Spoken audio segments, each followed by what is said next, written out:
Welcome to Reconsider. I'm Bill Hartman. This is the podcast to challenge you to ask better questions, to look beyond traditional models of thinking and arrive at better health and fitness solutions.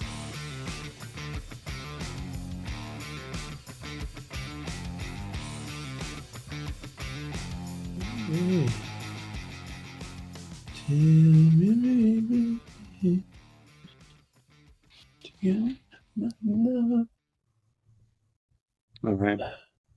All right. Get a little bit of Bill singing in the beginning of the recording there. I didn't know you were recording. It's called a cold open, Bill. All right. Well, today we're gonna talk a little bit about like continuing education, and we're gonna talk about it's kind of a tough spot that people get into at certain parts in their career as like health and performance professionals because they don't really know where to go. They've taken all of XYZ courses. It's like, do I go take those again? Like what they want to know, like what people are learning. And then there's all these mentorships that are available and people go and try to learn from different practitioners. That seems to be like the new hot way to do it. Yeah. And until, very recently, there hasn't really been a good way to learn your model. Right.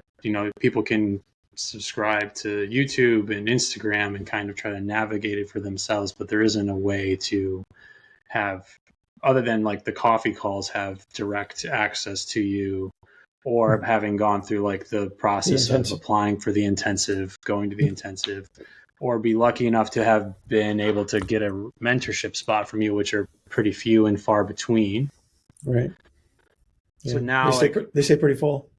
Yeah. So now what we've tried to do is create a place where people can have better access to you and a community of like-minded people who are going to talk about and help evolve this unified health and performance model that you've helped create.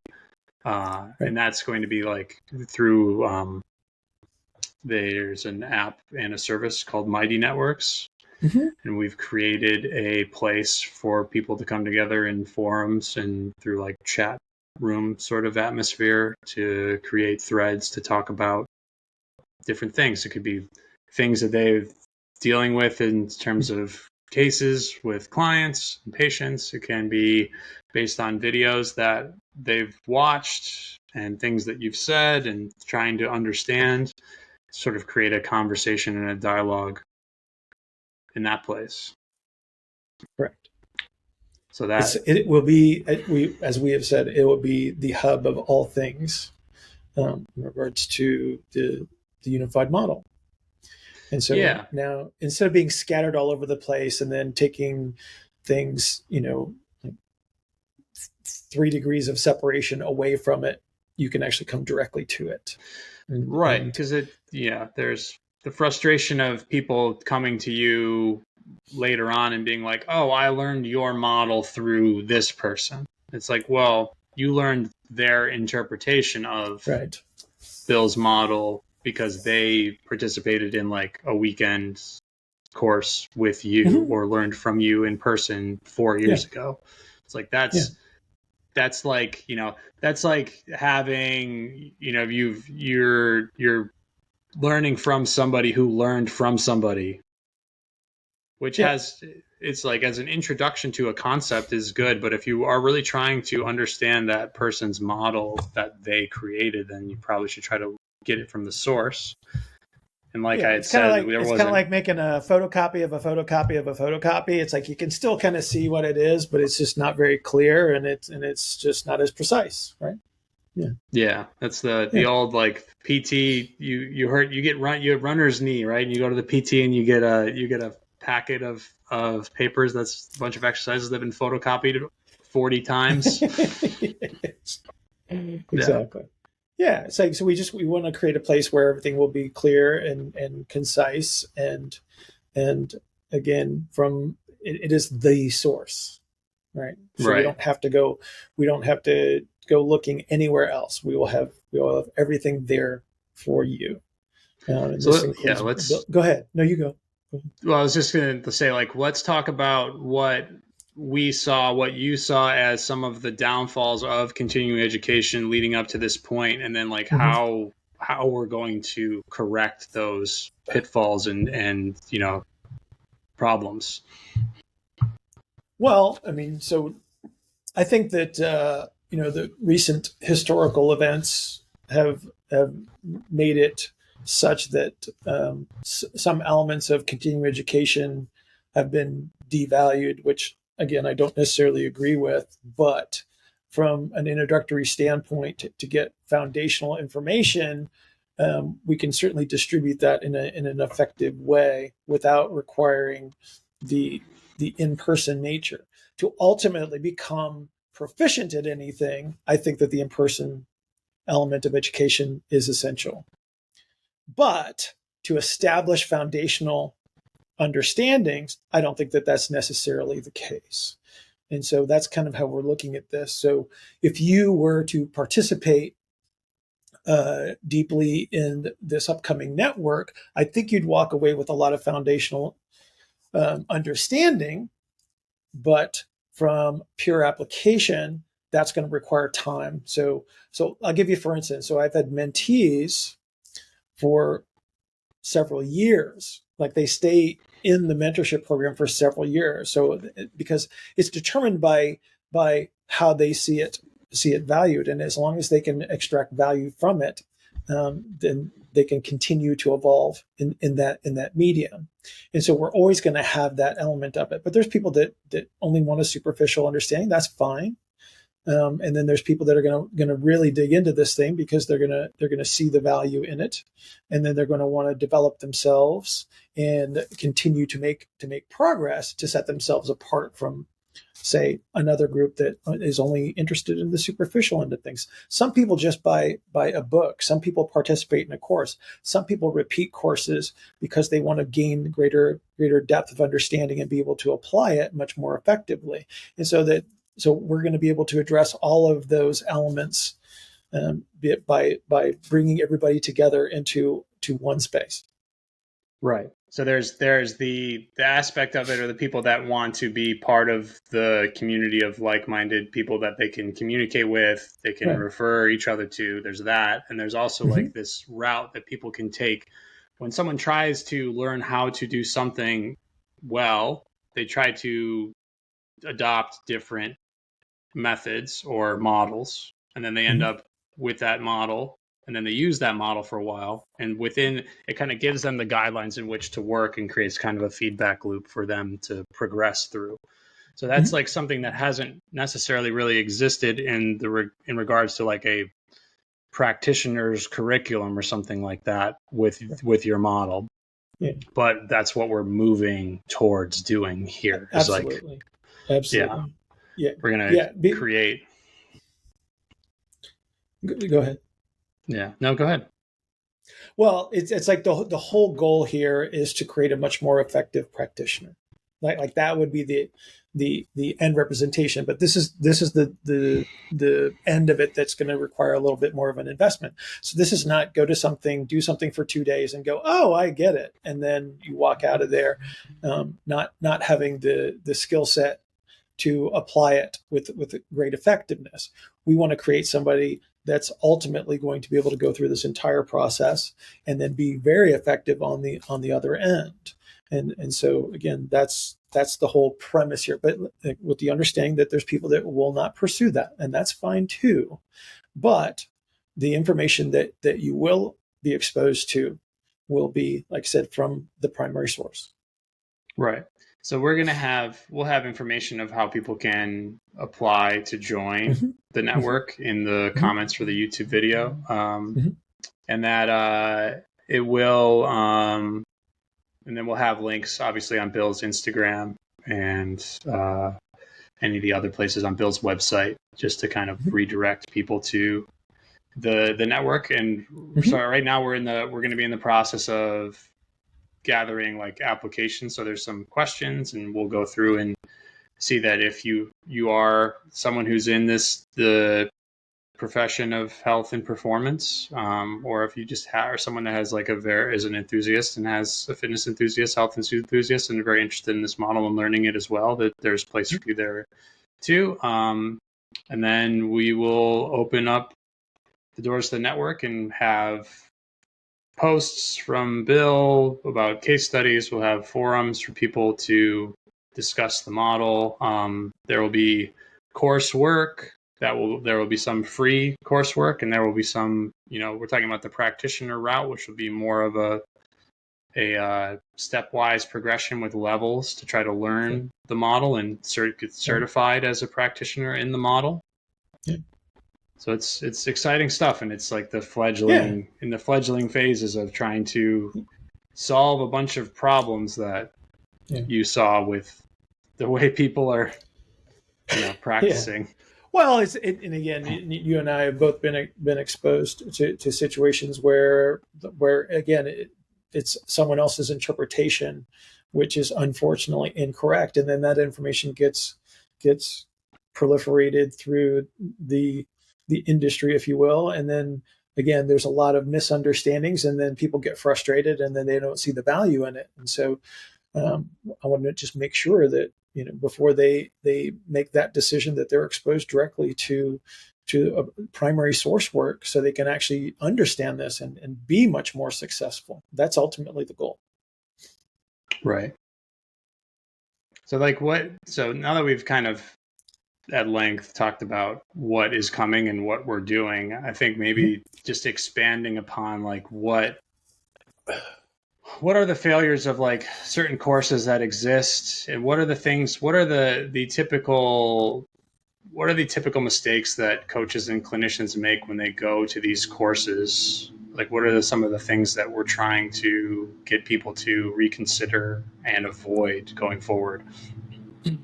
I think that a couple of things. So I have some issues with some of the traditional representations as far as how things actually behave, and I think that a lot of information is using that and not questioning it, assuming that we have the correct answers, and then tries to fit everything into that representation, and I think that's a big part of the problem, because if you're making an assumption that we've got things figured out already, then that's your perspective. That's what you'll see, and you will always try to fit things into that, and then that creates a limitation on how far you can actually take things in regards to the depth of understanding. And so that's why I always talk about an evolution of the model, because it is not that from a principle standpoint, it's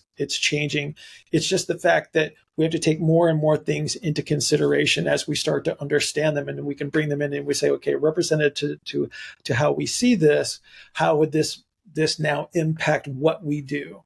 And so we can talk about anything from energy production to any kind of mechanical element, from a behavioral standpoint, from a movement standpoint, from a performance related standpoint, the difference between performance and health. Of course, it's even in the name at this point.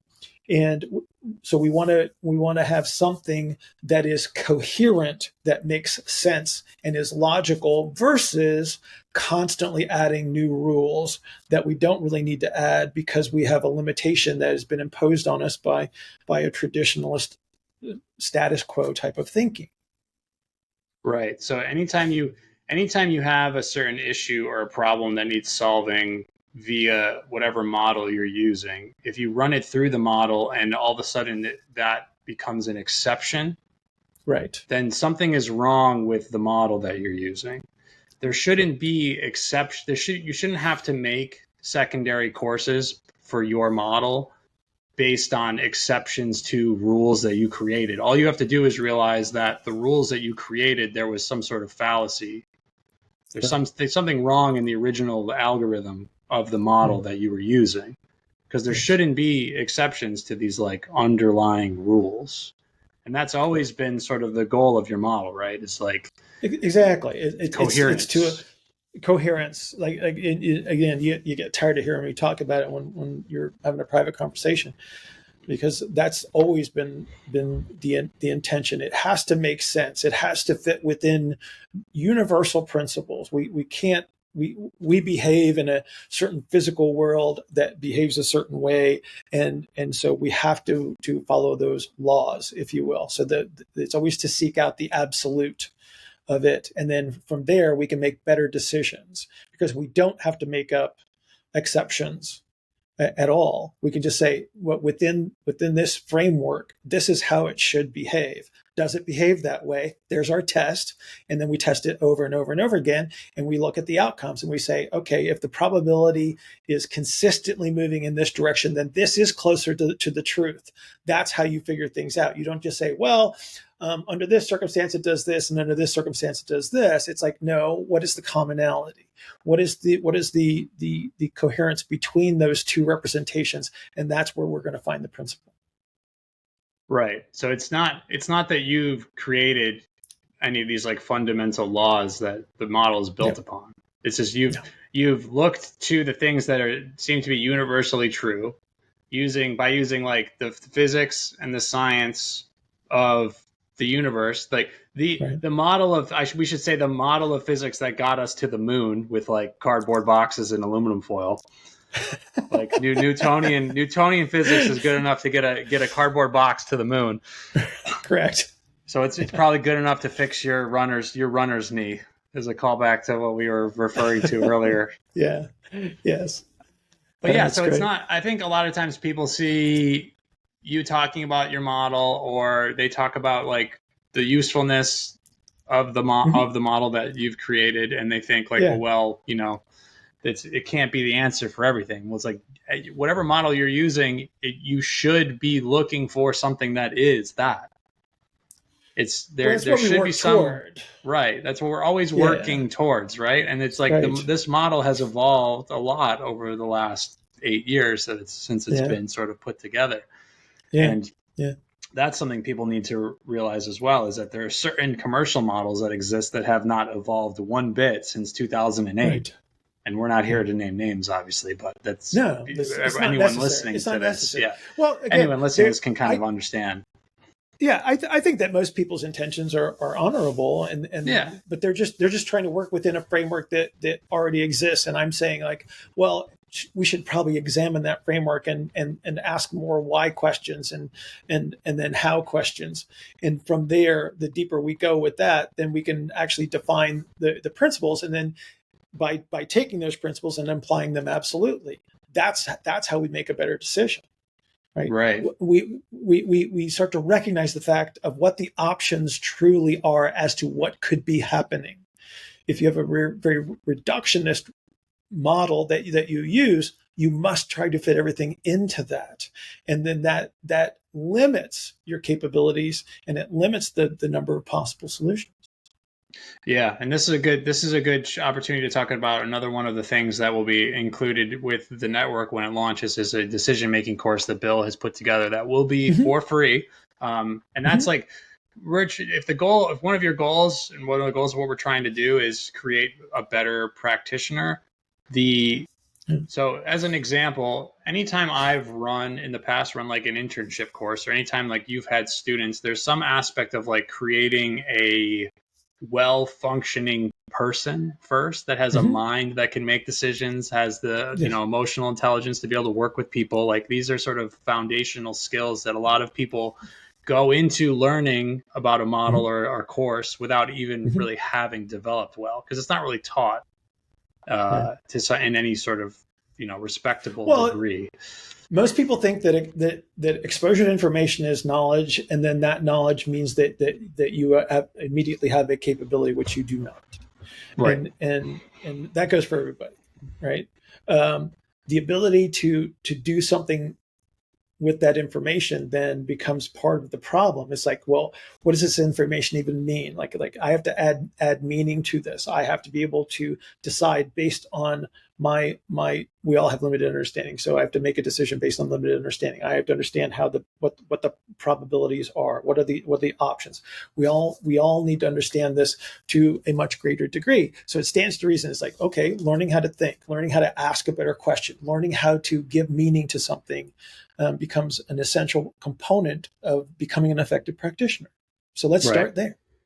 Yeah, so I'm just going to continue talking about like what we're doing, because at this point we're like 20 minutes into the podcast. So like like So the 6 people that are still listening. yeah, so like Davey LaCroix, Long Wong, like hi guys, thanks for listening again. But so the mental models, decision making stuff is sort of fundamental. Mm-hmm. It's a big discrepancy that you've seen in practitioners coming to learn from you, is that people just don't really have a good ability to make decisions.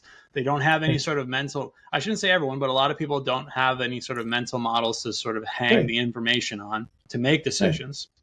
So on top of that, that's sort of like, before even trying to walk through the door of learning this model, just understanding how you can make decisions will just help you in all aspects of your life, regardless of what you're doing with this model. And then once we're in the model, there's going to be like a foundations course, which would be your level 1 type of stuff where you're actually learning. It's what the beginning of the intensive used to be, or in the past was like learning, kind of going through these sort of fundamental principles and foundational information that sort of creates this model. That will be its own course that people will be able to take. We will be trying to do some of these live, so we'll pay attention to the information we release on that, and try to get back to kind of like the old way of doing courses for a little bit to see how people are receptive to that or not. And then after that will be progressive levels of, once you have the foundational information, preparing to get to that point where you get to learn in the more intensive way. So it's a stepwise progression to actually being able to attend an intensive. Because a lot of people who have, you hear stories about people who've applied 6 times to get to the intensive, right? It took me 3 to get to my first intensive. And it's just, some people just are not ready. And I believe before, some people would never have been able to be ready, but now we're kind of giving them the tools to get them ready. So that's like, going forward, it'll be a lot easier for the people who are really into trying to learn this model to have this sort of foundations course as a stepping stone. Yeah. Again, it will accelerate the process, as far as, number one, they come into a situation without having to ask some of those foundational questions, for not having to understand some of the foundational principles.